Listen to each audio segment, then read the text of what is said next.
Hi, and welcome back to another episode of Pharmacist Diaries. Today we're excited to bring you a truly special guest. Dr. Arvizu is a pharmacist who transitioned from a successful corporate career into a transformative entrepreneur. In this episode, you will hear about her inspiring journey, her unique insights on entrepreneurship, and some amazing advice for any pharmacists out there who are seeking those non-traditional roles. So sit back, relax, and enjoy this episode. First of all, welcome to Pharmacist Diaries. I'm so delighted to have you on the podcast, but also I'm so excited that we actually met by chance through the wonderful Todd Urey. Yes, and thank you for having me on the show. I'm excited to be here with the Pharmacist Diaries listeners and you, and really glad that he made this connection and this new friendship.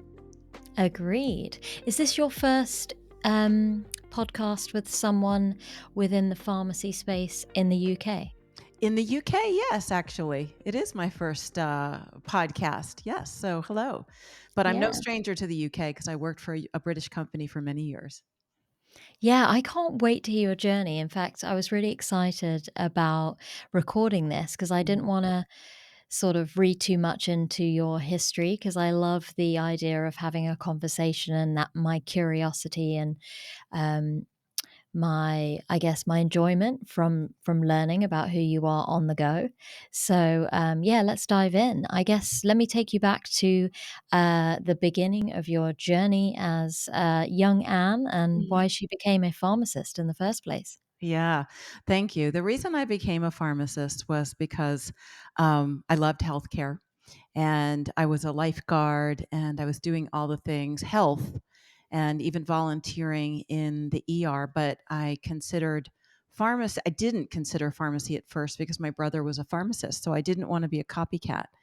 And back in the 80s, so it's 25 years ago, 30 years ago now with my journey. Back in the 80s, there was a TV show on called LA Law.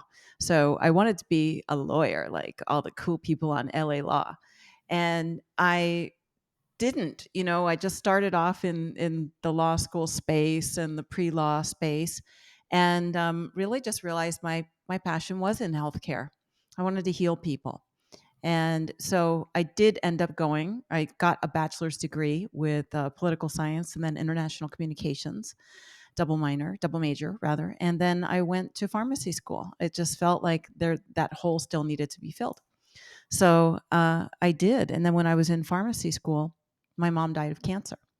So it really became very clear to me that I made the right choice. And I really wanted to go straight out of pharmacy school, even though I did hospital and community. And I wanted to go straight out of pharmacy school and do something very different. I wanted to go into research and specifically oncology research. And I did that. Amazing. So when you were in pharmacy school, what's good for listeners here, because we have students, we've got young pharmacists who are thinking about, transitioning into a pharmacy career from their perspective. What steps did you take during the time that you were in college to help you towards getting a role in a different field of pharmacy that is kind of more unique and less people in the grand scheme of pharmacy go into it compared to retail or hospital? What put you in a good position for that? Hey guys, before we get into this week's episode, I really want to remind you about the discount code that I have for thenakedpharmacy.com. As my listeners or viewers of the podcast, you'll receive a 20% discount using the code PD20. Both myself, my husband, and my children are using the products and we're absolutely loving them. I really want to advocate for this brand because number one, it's owned and created by a pharmacist, Kevin Levers. He has over 35 years of experience working in the industry of natural medicines and has created his own company and provided us with so many different products to support our needs. For me personally, I absolutely love their gut health products, the magnesium for my sleep, and Saffrosun Energy. Because as a mum of two very young children, working full-time and juggling the day-to-day life that I have, I really need that extra support to keep me energized and going throughout the day. I also wanted to let you know that if you're not sure where to start with your supplement regime, Kevin has a team of multiple pharmacists that you can either contact by phone, email, or on social media to get some support on where to get started. Check out their website, thenakedpharmacy.com. Now let's get back to the episode. Okay, so I think one was location. So, for example, in London, right off of a major roadway, you'll see the big orange bubble that says GSK. So it's great when you live near something like that. That was I came from the SmithKline Beecham side before I actually worked for GlaxoSmithKline. So location was one reason I was able to know about it, and it was a very, very bleak option at the time. So in my dinosaur steps, if you would, it would be take out the typewriter. Remember those? You had to type on them and then scroll up and put paper in. I literally, because I'm extremely persistent as a human being, I typed up with whiteout wherever I made a mistake, because a perfectionist pharmacist, right? Over 120 resumes. I took them, physically got in a car and took them or mailed them where I could to pharmaceutical companies. And then I got my foot in the door. And this one woman, because one of the things that I had done is I did research undergrad in pharmacy school as well. So because I wanted to go into clinical research and development in the pharmaceutical industry, they said, well, you don't have experience. So it's a catch-22. Well, how do you get experience? So I humbled myself and I realized, well, at the time, community pharmacy, they make more money than a hospital pharmacist. So I knew the amount of a pharmacist in hospital would make, because I had worked as a hospital clinical coordinator, as a matter of fact. And I was also in community. And I said, well, I'll humble myself and get into the marketing and sales department, because they needed a summer intern. So it wasn't a formal internship or anything like the industry has now, which makes it so much easier and so much more accessible to get a fellowship or an internship. You have to vie for that and do that and apply and do all that stuff now. But back then I didn't have those options. So I just got, a couple months of experience in the summer and went back knocking on, her name was Gina at the time. She was a PhD, and her boss ended up hiring me, and he was an MD from Harvard. And he said, I like you, you have great persistence. And I came back through, I have experience now, right? Here it is. It's on my resume now. Wyeth. And so they took me because I had some Wyeth experience, which is literally a competitor about 2 miles away. And I got my foot in the door, and my career it's been ever upward and outward since. I think that's all it takes, though, doesn't it? Mm-hmm. Even now, I know it is, you kind of have to have a little bit more of a competitive edge now. Yeah. In the UK, we are quite fortunate that when you finish your degree and you kind of go into your intern role, which we call a training year, now there are opportunities for you to do 6 months at GSK, 6 months community. So you get kind of a rotational feel of what pharmacy careers are like. And you can apply for these directly through GSK and other pharmaceutical companies. That's just one example. But I think students like you have to be really persistent, and you need to find a way in. And it is that catch-22. And I think that's what instills a little bit of fear into students, because they keep being told, well, you need experience. But at the same time, they're a student looking for that experience and trying to get into that position. It is really tough. But I think what pharmaceutical industries want is to find someone who is persistent and continues to try and find a way in. And those are the people that manage to get a place. And even if it's a couple of weeks where you're shadowing people, it just takes a few conversations, your enthusiasm, your energy, your positivity, and one person could take interest in you. And that could be the start of your journey and the start of your career, right? And it's who you know. It's all about connection. It is all about connection. It's also about presentation, and it's about humility. And so fast forward all the way to the end of my pharmaceutical career, if you will, and onboarding people like, exactly like you're talking about now, what we would do in the pharmaceutical industry, because many pharmacists from multiple different countries, including the UK and in the US, have sat then on, my teams. Exactly what you described is completely correct. And what we would do is do a roundtable discussion. So this is like a fly on the wall conversation that most students are never going to hear. this is kind of amazing. They would come into a room and there might be 10 or 11 directors, VPs. I was the global head of medical information. So people like me or under me would be in the room and would be ready to listen to your presentation as a pharmacy student. So the best thing a pharmacy student can do is make a presentation, really be passionate about what that one thing is. Don't think, okay, yes, the company, GSK, they have these certain types of medications, right? And these certain therapeutic areas. So if there's one in particular that you're passionate about, then create a presentation around that and be the authority figure, right? We have great training as pharmacists in school. So be the authority figure and come in really strong. And we all know how to do a meta-analysis. I think one of the most impressive things is when you retrospectively look at all the data out there, know what it's saying, and can make a recommendation as to what is needed next for research opportunities that a company can hold on to. So it's not just, am I enthusiastic? It's, can I really use my noggin? Really, am I going to use my head and be the scientist that wants to be on that team? So that's really going to get you recognized and noticed. It's the innovation, the ability to see into the future and look at a drug and some research and summarize that data and make that recommendation, like you say. Yeah, that's incredible. Yeah, it's really exciting kind of start to your career. Tell me what the first few years was like for you in terms of working in these roles, and what did you get up to? Oh, let's see. The very first global clinical trial I wrote was actually on AACB because I broke into the industry in anti-infectives and HIV and vaccines, right? So that was the main anti-infectives division of SmithKline Beecham at the time. And I wrote a protocol, a 2-armed protocol, pharmacoeconomics, pharmacokinetics arms in 10 countries. And it was an award-winning study. It was the study nobody wanted. And my boss at the time, like I said, this Harvard physician, he was very persuasive and super nice. And he said, Anne, the entire eyes of the company will be on you.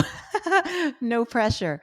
So he was great. And I finished doing that protocol, did my very first investigator meeting about, a year later. In fact, that was when I had to get my passport for the very first time. I had to take a trip to the UK and give an investigator presentation to a room full of 800 physicians.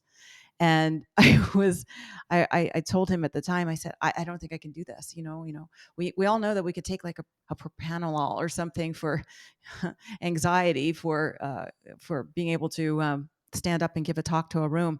He's like, you're not going to need it. Who wrote the protocol? I said, I did.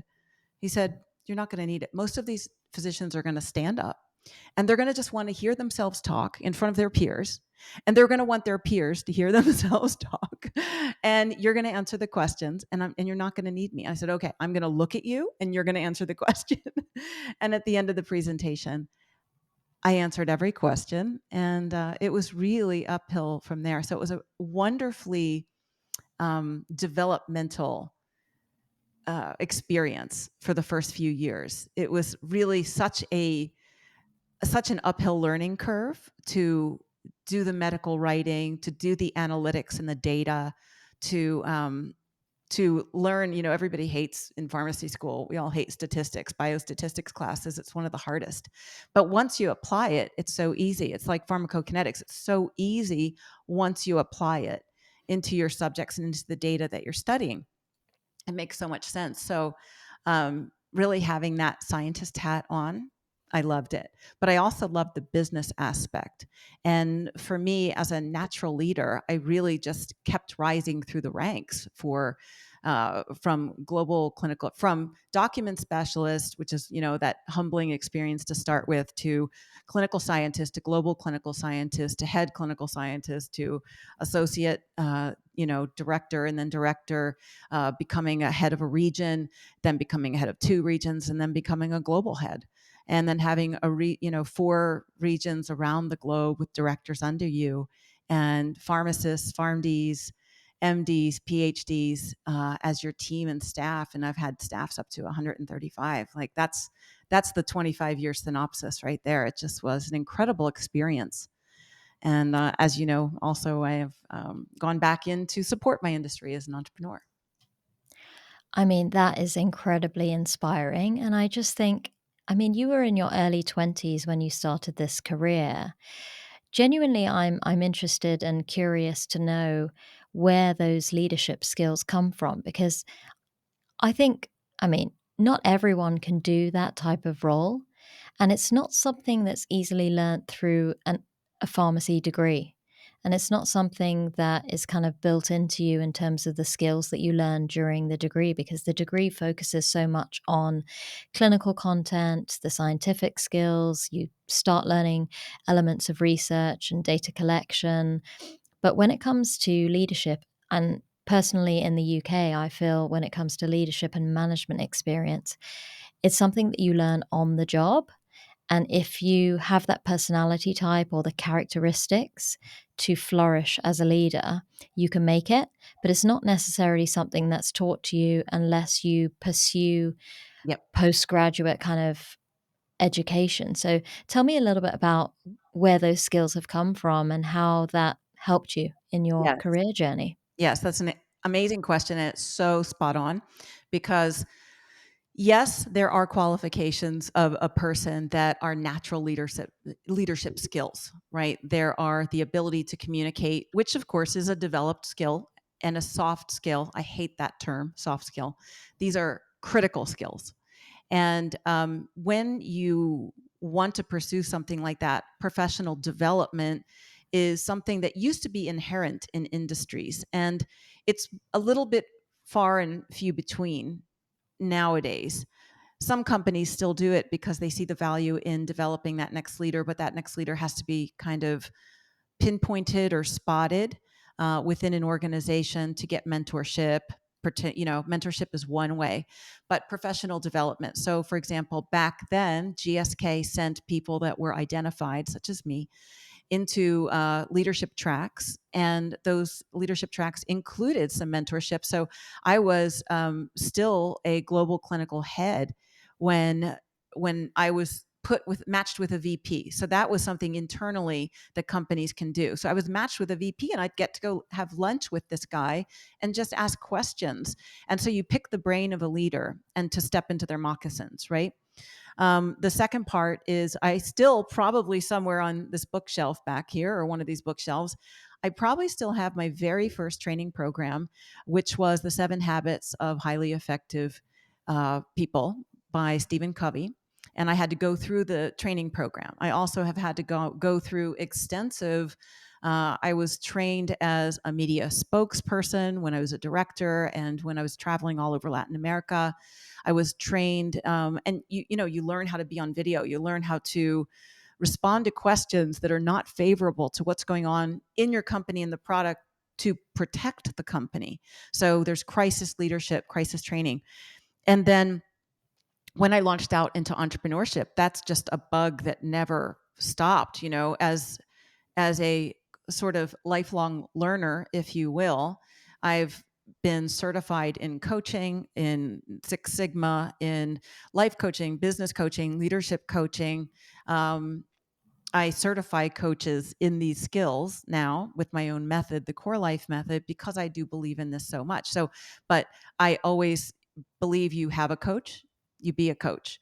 You have a mentor, and then be a mentor. So it's a cycle that when you're connected in with leaders, not just listen to the podcast because this is passive. It's great learning, but really connecting in is an invaluable thing. So learning from other leaders, investing in yourself. I've invested at this point hundreds of thousands of dollars, and it's paid off 10, 12x. On an annual basis. So it's something I believe in to the core of my being. Absolutely. And like mentorship and having someone who kind of supports, you from a leadership point of view, from a professional and personal development point of view, is so valuable. as a pharmacist, or any professional, to be honest, not just in pharmacy. So yeah, what an amazing journey. What was your favorite part of the kind of global aspect of your role? I'm curious to know. I love travel, so I really loved being one of the globetrotters, as we would call ourselves. Um, and I think that that was a huge aspect because I love people. And one of, even going back to the leadership training we were just talking about, um, being able to run a board full of medical information professionals all over the world for the company, to put SOPs in place for a company, to be the voice and the leader of the leaders in my company, because I've done a job with excellence for so long and am recognized as that top, was thrilling. And so when you get those bits of recognition, like I was in an organization of similar leaders in medical information called FactMI when I was with the Baxter-Baxalta Shire side of my career. And it's just so great when you feel like you can contribute to the profession as a whole, and you're shaping the way things are moving forward for the profession and dialing things in. And it's always patient focused for me. So I think that was it. Truth be told, travel gets tiring after a while. I remember waking up one time in Brazil and thinking I was in another country, and I had to call down to, things weren't digital. So I had to call down to the front desk and I heard "Bom dia." So I knew where I was. I didn't hear hello. That's a common sort of pitfall of the travel, but it is so wonderful and heart-opening and eye-opening if you love humanity and you love to travel and you love people all over the globe. That was definitely my favorite part. Now I like to travel where I want, when I want, and how I Agreed. want. I mean, it all sounds so exciting and thrilling, and from a learning perspective, what a journey, and what a huge learning curve for a pharmacist as well. It's really a unique story, because I haven't met that many pharmacists who've become so high from an executive point of view, especially in a pharmaceutical company. So, congratulations on all your achievements to date.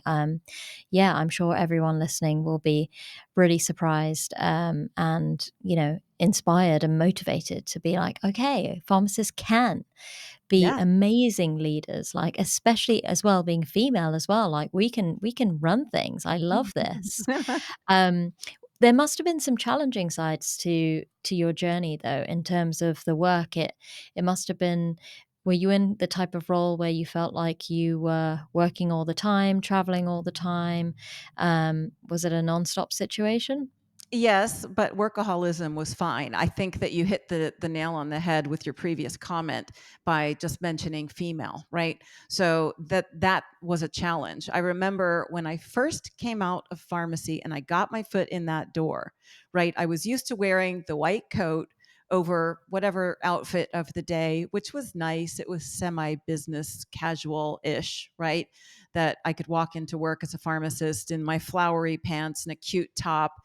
And I realized very quickly that I had to put on the black suit, the gray suit, the shoulder pads, right? You are in a male competitive environment, and male dominant, heavy at the top, competitive environment. And so to break into those higher levels, I didn't want to become one of, like the women men. The women men, that's what I used to observe, is that they were the little dot pearl earrings and the short hair in the bob haircut, and the just very quiet at the table. And I think, in one scenario, I remember one male VP looking at me and saying, "You need to be a nice, calm leader." And and I said, "What do you mean by nice, calm leader? You hired a very high energy leader that turned around the 11th, if you know anything about NPS scores, it was the 11th ranked team on this team in medical affairs. And by the time I was done with it in 18 months, it got an award for being the #1 NPS score. So I could see that literally an NPS score is the perceived value of how your stakeholder teams see you. Is this team valuable? Is this head count worth it, in other words? And the team before, which was all pharmacists and run by a pharmacist as well, was not making the cut. So it took those skills. And then it took, the knowing in my gut, in my spirit, in my core, to say, no, who I am is valuable and my personality is exactly right for what you hired me for. So whether you want to now, for your own agenda, push that aside or whatever, what have you, because companies then start going through changes and morphing. And when there's a merger or an acquisition or a divestiture, they put a lot of pressure on leaders, especially middle management leaders, even as executives, directors, senior directors, vice presidents. If you're not the C-suite, you're really not in the know. And that is just an inevitable piece that is, it's like you have to have your radar up. But that's good too, right? To have your radar up and not to be led, but to be the leader, to set the temperature of the room. Oh, I love that. It's a really interesting dynamic because I haven't really experienced an environment where it's male dominated, but I obviously am totally aware that it exists. People have been through it. There are challenges and obstacles that people have had to overcome being female. So it's always interesting to hear people's perspective of their journeys. And I really don't like the idea of having to change the way I am or dress a certain way or cut my hair and to fit in to a group. That just, it doesn't feel right to me. So it's interesting that you raised those comments, and I'd love to hear feedback from other people who might be listening if they've been going through kind of similar experiences. Yeah, and let me just say, it's not that they made you do that, right? But it's perceived. It's how are you being perceived? So even in my last internal situation where I had a team that I said, how do you want to be perceived, right? This one woman on my team, a younger pharmacist, I would say she was probably in her mid-30s. She kept asking for a promotion. And so she was asking her boss, who worked, for me. And so she was 2 down, and we could see her always the body language slumped over, or the way she was dressed at a conference. And it just, there's a professionalism that is unspoken that comes with leadership. And the sloppy leader really doesn't get there, no matter how smart you are, because I've seen brilliant PhDs, et cetera, passed over for promotions because they just didn't fit the leadership mold. Who is going to follow that example? And where is that example going to take your company? When you go out to represent your company, you are the company's logo. So there's something about it. But for me, remember, that was 25 years ago. It's shifted now. It has definitely shifted now. But I think it still exists. And it still exists in other industries like tech and STEM as well, especially, which are much more male dominated. And there's stories about that I have from my clients. But yeah, that's another whole podcast probably. Agreed. No, it's really it's interesting because it's your personal experience, isn't it? And you're right. Over 20 years ago, for sure, it was maybe people weren't raising as much awareness of it as they do now, and women probably weren't speaking up as much as they do now. So it's really great that things are changing. It's just a shame that we've had to go through this process as females in order to be seen and heard and have our voice raised in order to showcase who we are. But I'm seeing women in all sorts of amazing leadership positions now. So we're definitely paving our way, right? Yes. So I've obviously had a conversation I've heard your conversation with Todd Urey through the Pharmacy Podcast Network. And one of the things that you discussed was that entrepreneurship is your calling, or it was your calling. You kind of felt it from within, and you knew that you had to pursue it. Mm-hmm. What I want to know is, after so many years of being in a corporate world, what made you kind of break away from it and make that move into your entrepreneur life? And tell me a little bit about the actual transition period. And the reason why I ask about the transition is because entrepreneurship in pharmacy and non-traditional roles are becoming hot topics of conversation. People are trying to branch out of the traditional positions within retail or within hospital pharmacy, not just because they want to do something different and think outside the box, and there's so much going on with innovation in the digital world, but also because people are burnt out and finding it so challenging in the standard pharmacy roles because of the type of workload that we have. Mm-hmm. So from the perspective of my listeners and what I know people would like to hear about is, what was that transition like for you? Did you just break from the 9 to 5 and just say, I'm going all in? Or was there a transition period where you felt like you had to still work your 9 to 5 in corporate and kind of side hustle for a while? That's kind of the approach I'm going for there. Yeah, absolutely. And agree with everything you said, right? There is a transition period. And I really highly recommend that there is a transition period for most people. So that's what I actually talk about in my podcast, the Corpreneur podcast. So if anybody is interested in making the break from corporate to freedom, which is my tagline for that, then that would be a good podcast for you.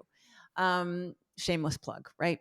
So I was at GlaxoSmithKline still, and we had gone through, they moved me from Collegeville, Pennsylvania, and I was relocated to Miami to lead the Latin America division. And in that role, I was on a business trip to Puerto Rico. And I always joke, I don't know if it's the strong, wonderful Puerto Rican coffee, but at 5 a.m, I got up and I was in my hotel room. It was actually the Caribe Hilton. And I was drinking my coffee, looking out at the sea, and I was getting ready to go into work, right? The GSK office there in Puerto Rico for the morning. And before I did, it was like, wow, it was this combination of awe-inspiring view and coffee, and it just, this download happened. So that was the first time it's happened to me, and it's happened to me several times. And I'll kind of touch on that in a bit. But I grabbed a journal, wrote 23 pages of notes out about a medical affairs consulting firm focused on medical information. And then I brought it back to Miami. I drew out the logo. The original name was RXER Communications. And obviously, as pharmacists, we all know what RX means. But I eventually changed the name to Core Life Group, which is my company's name, because everybody'd be like, Rexer Communications. I'm like, no, it's RXER. So, but I wrote out this model, and it ended up being, I brought it home to Miami. I found someone that worked at a McKinsey type consulting firm. And I said, is this a model for a consulting firm? Would this work? And he's like, that's perfect. I mean, it was downloaded into me. So I knew beyond a shadow of a doubt that I needed to start my own company. But at the time, I was getting married. I was becoming a stepmom. I was finishing my doctoral thesis, because when my mom died in pharmacy school, I ended up getting out with my bachelor's in pharmacy, and that's before it went all straight PharmD. So I was actually lucky at the time. So I did my 3-year doctoral program after, and I was a little bit busy. I was writing a thesis and still traveling around the world with GSK. And wow, it was a busy time. So it was not the right time. But then we went through another change within the company, and our beloved boss in the Miami office, his name was Placido at the time, and he had to leave and go to an even a higher level job. He was getting a senior vice president position. So I reported directly to him, and the new person that stepped in was really, really rough on our group. He ended up being walked out of the company after a while. So, and ended up losing his position there. But at the time, it just was like everybody, the screws were being pressed on everybody, and the staff was feeling it. And I would have a clinical rotation for my PharmD, which was a requirement to, go do that, right? Because once you check the box, your company's looking at you, because I was getting tuition reimbursement. So that was actually a really great benefit that I still thank GSK for. But on the other side, it's just like I would have a clinical rotation at 7:30 in the morning that I could not miss. And he'd say, get on a plane and go do this presentation for me the day before. So I would lose out in the school side, and then I'd have to get a letter written. So it just became really, really tough. And the same was happening with like 13 other people in our office. So I knew at the time that sort of vision had come to me, and I just had to wait. And so, like I said, eventually word got out to our corporate offices, and HR came down and asked us to meet individually. Like, I literally met HR at the Miami airport, which I was so happy about, to finally just say my side of the story. And I guess everybody else's side of the story matched. And so then they disbanded that office, but not because of the leader or anything, just because of there was like too many people after Glaxo and SmithKline merged. It was a 150,000 person behemoth of a company. It was fantastic at the time, but and so fun and thrilling and all that. But it was too big, so they ended up cutting out that office and wanting us to move. And they wanted me to move to London at the time, and I was getting married, and I had a cat. And I didn't want to put my cat into, really, they had to go into isolation for a certain period of time. It was up to a year at that point. And life just exactly happened the way it needed to. But it's because I was patient that the circumstances that I saw in the vision took about almost a year to unfold.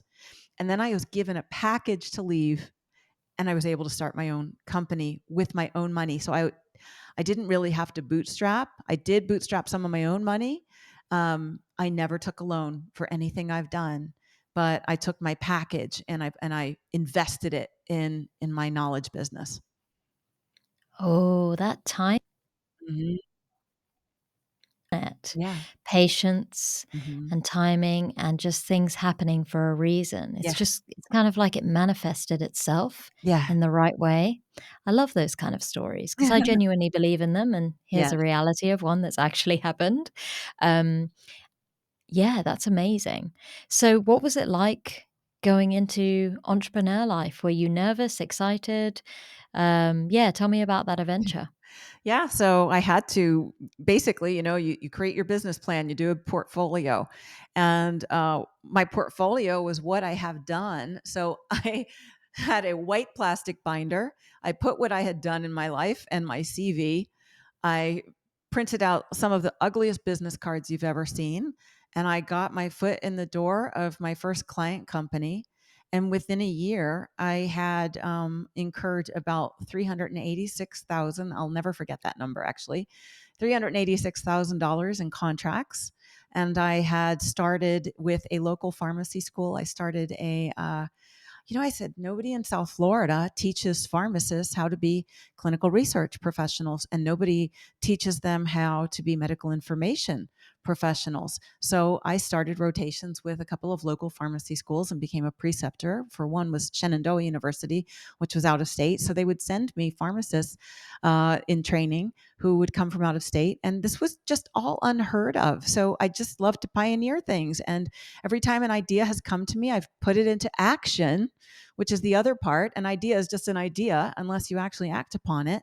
And if you act upon it long enough and well enough and believe in it and believe in yourself, you're going to make it happen, right? And believe in something greater than you, whatever you call, God or higher power, really, that those ideas come from somewhere and they're for you. And I love this. I learned this from one of my business mentors. Her name is Sage. Your clients aren't waiting for you. Your clients aren't waiting for someone like you. They're waiting for you. So Yeah. always believed that. And then they've come to me. I love that. Thank I you. mean, I'm literally starting on an entrepreneur journey, which I wasn't actually expecting, and mine is on a very tiny scale in comparison, and I'm okay with that. So sorry, my phone just went off. That's okay. That's okay. Please Yeah, repeat so the I'm just starting on my entrepreneur journey, and it feels very small in comparison to, I guess, the beginning of yours. But obviously, our pathways have been very different in terms of what we've been doing within pharmacy, and your leadership and your roles within corporate have really given you so much skill, I think, to set you up to be an amazing mentor, entrepreneur, businesswoman, and leader in the field that you're in. But what is exciting for me is that now in the UK, people are starting to see these non-traditional roles a little bit more. And I work for a university with pharmacy students for a pharmacy school, and they brought up a conversation with me about, um, can students come and work and get sort of intern hours on the podcast? Mm. And so this is so exciting because, there's not many podcasters within pharmacy in the UK. So I am in such a fortunate position to kind of start that for people and show people exactly. It's a total clap hand Yay. situation. Yeah, because it is really exciting to kind of role model the way within the podcasting world. There are some corporate pharmacy organizations, like the Pharmaceutical Journal here, our Royal Pharmaceutical Society, like our governing bodies. They have some podcasts, but there's not really individuals doing podcasts which have, 3 years of experience and now over 100 episodes, which I am very, very proud of. But it is really exciting that the university see the value in what I've been doing as a passion project, something that I do for fun. However, over the last 3 years, I've started thinking more like an entrepreneur. I've been thinking more about business. I've been thinking about that growth. I've been manifesting things, and they are slowly coming to light. And that is really exciting for me because alongside full-time working, two very young children, I obviously had a pregnancy recently and I have a 1-year-old at home. It takes a lot of time and energy to Mhm. build as much as I'd like. But of course, we had a phone call recently, and I told you that I have officially resigned from my role at work. And I'm hoping that this transition period where I have a little bit more flexibility to work part time in bits, like as a consultant, let's call it, whether it's working for the university or working in a hospital, but actually spending a lot of my time and energy now putting in kind of the thoughts that are going to build this business and this podcast. So yeah, I'm really excited about that. And it's so nice to see that, you know, your journey has definitely flourished. You've made an incredible sort of life for yourself and built the life of your dreams and what you've wanted to achieve rather than kind of following the corporate traditional journey that a pharmacist would normally take. So yeah, it's very inspiring to have this conversation.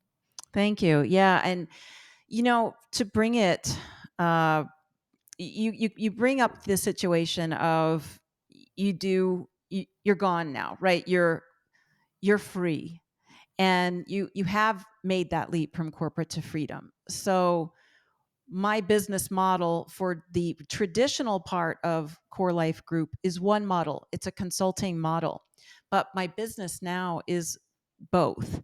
Because if you have heard the Corpreneur podcast, it's make the break from corporate to freedom. It's teaching and training through the Core Life Coach Institute, which is a division of Core Life Group. That's a very different business model. That's a training company. And then there's the I'm a knowledge expert. So that type of mentorship for one-on-one experience versus a B2B situation is a different business model. So I think, one of the reasons I have the training company that I do is because people need to know which business model works for what their goal is that they want to achieve. So you and I had talked not too long ago about one of your great ideas, and I gave you a little bit of dial-in information on it, and I thought it was a great idea.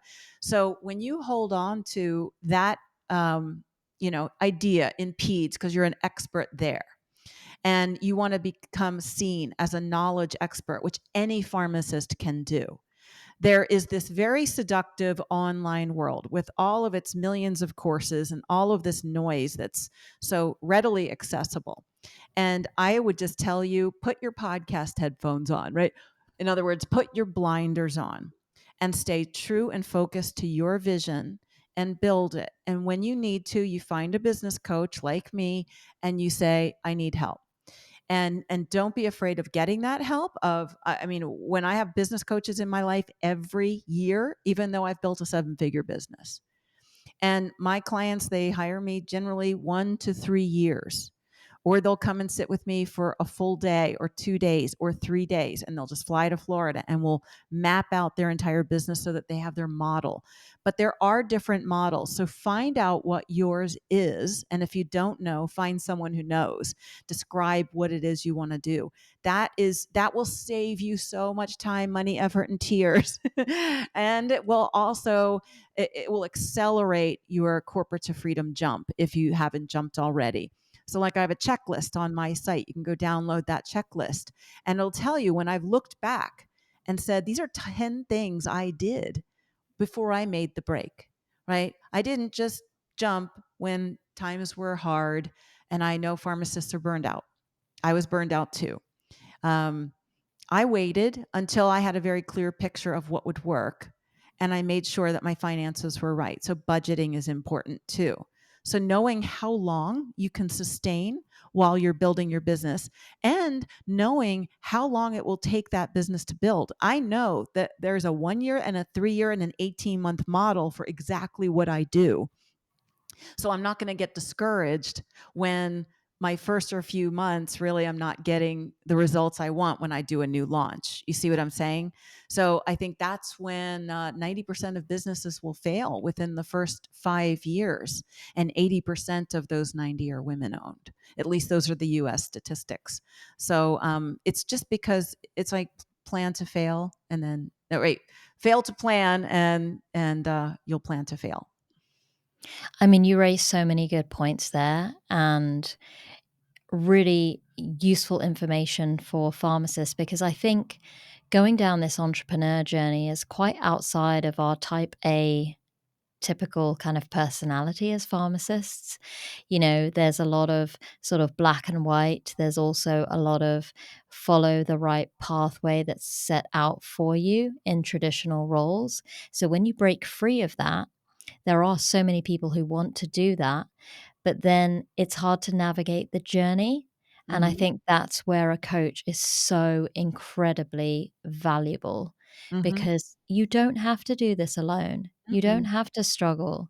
You don't have to kind of take the hard route. There are so many people out there to support you, but it's just finding the right people for your business idea, your journey, your personality, and using them as a guide to flourish in the field that you want to go down. So you raise, some really, really interesting points. And I hope people who are listening will take that on board when they're kind of ready to step out. Yeah.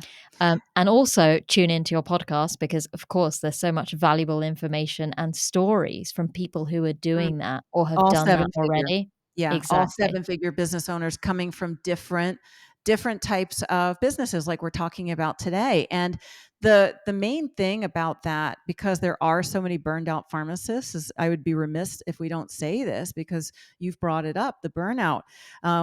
You are either in chaos, overwhelm, resistance, and exhaustion, which is CORE, my acronym for the negative core 4 of what I call it, or you've shifted over because you're leading from your core, you're leading from a place of vision.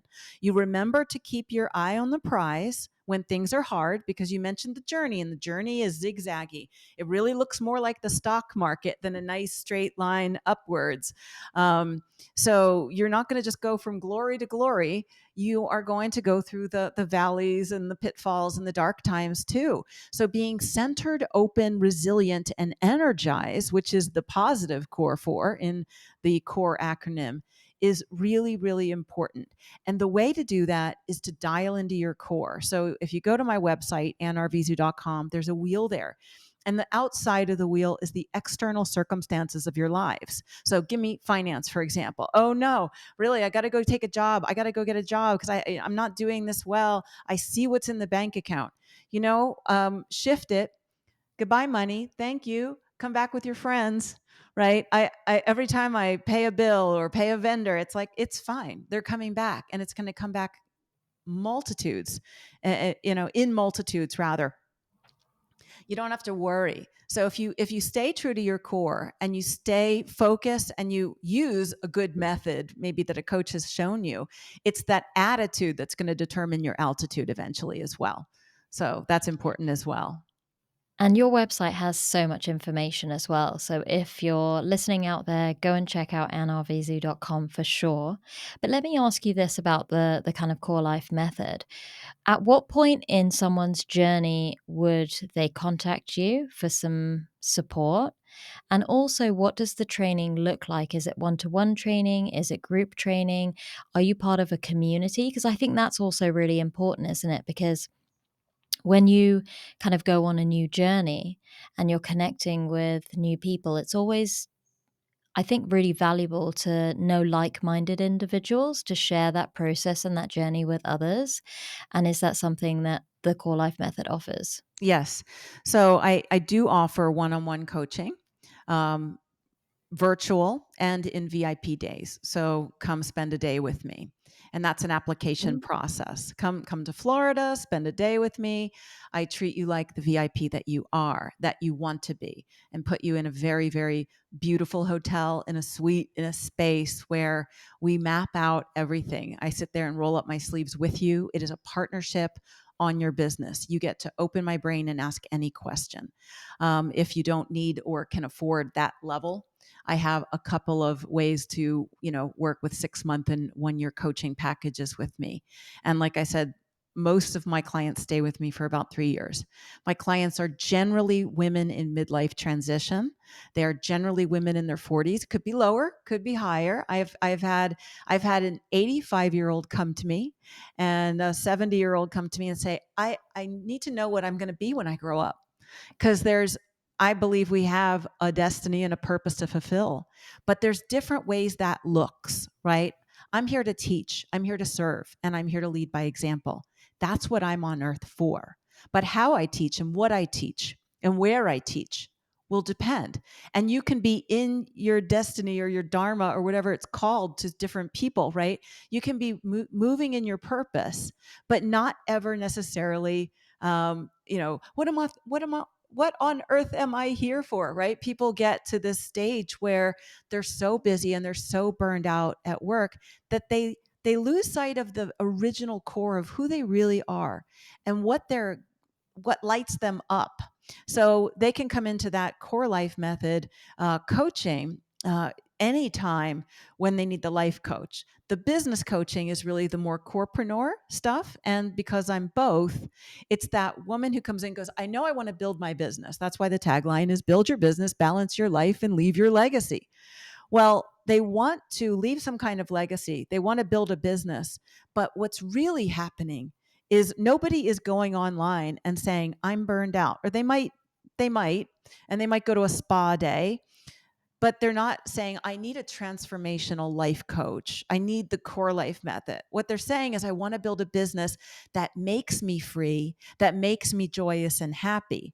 And so as I start to peel that back, the business coach becomes the life coach conversation for a while, because I support the person behind the business. And then we get them nice and clear. And then once we get them nice and clear, because I have a 5-step process in there and I have the wheel that they coach through, then I take out the business wheel, which it's, the business plan. I've done this for multiple Fortune 500 and 100 companies, and I can do it for businesses too, whether they're small or, using whatever B2B or D2C model. And so then we map out the business. And then I pick a couple of things, because brilliant entrepreneurs like you in the making, and like me and like my clients, we come with too many ideas. And this has been a fault of mine too. And something that my coaches have had to work on with me is pick one. And that seems to be a problem with everybody. you stretch yourself too thin in the beginning, and you can't look at someone's business like mine and says, oh, she does all these things. And then she's going to whip out a women's retreat. Well, yeah, because I've been there, done that. But I've done one thing at a time. Last year, I started a nonprofit. 90% of my work went into the nonprofit. And now this year, when I did my year plan, it becomes 10% of the business, not right. It goes into its proper place. It's not 90% of my time anymore. It's me tithing my time, my talent, and my treasure into philanthropy, which is a giving back situation to help women with endometrial cancer, because I spent 17 years in oncology, because I'm a survivor as well. So it's focus, but also driven by vision. So yeah, you can do anything if you focus. Focus is a laser beam in your life. Oh, you bring up so many good points, Anne. I love this. It's too good. It's too good.